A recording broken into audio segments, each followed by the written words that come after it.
devouring its own children, leaving behind a sea of existential emptiness. At the time, the church clearly condemned the moral drift. But today, when humanity is beginning to tire of gender ideology, radical feminism, and woke totalitarianism, when, that is, people are beginning to doubt these dogmas, we see a church hierarchy trapped in ambiguity, almost like someone who doesn't know which way to turn, trying to adapt to a world that is already going in another direction. Documents like Amoris Laetitia and Fiducia Supplicans try to update the church with ideas that are already outdated, ideas that are a bit stale.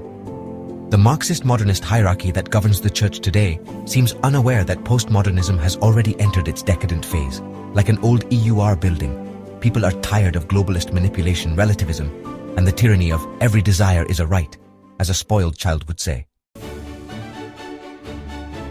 The church, in its attempt to adapt, ends up chasing ideologies that are decades old, embracing causes that the world itself is already beginning to reject, like an outdated outfit. Added to this is the illness of Pope Francis, which puts a hegemonic and authoritarian church government in difficulty. In check, like a control tower without a controller. Although he has shaped the College of Cardinals with men who share his vision, like a soccer coach choosing his team, the reality is that new winds are blowing, like the north wind sweeping away the clouds.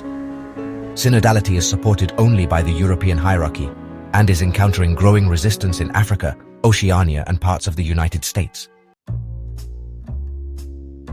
Latin America, always used as an ideological bastion, like an impregnable fortress, has less and less real weight in the church's decisions, like an old lion without teeth. But on this political and doctrinal chessboard, as complicated as a chess match with Kasparov, there is one factor that the hierarchy forgets. Jesus Christ is the head, the king, the one who has the last word. As Dante would say, and judgment is in his power, the one who has the last word. The church is not a sociological experiment or an ideological laboratory. It is not about adapting to the world, but about saving souls.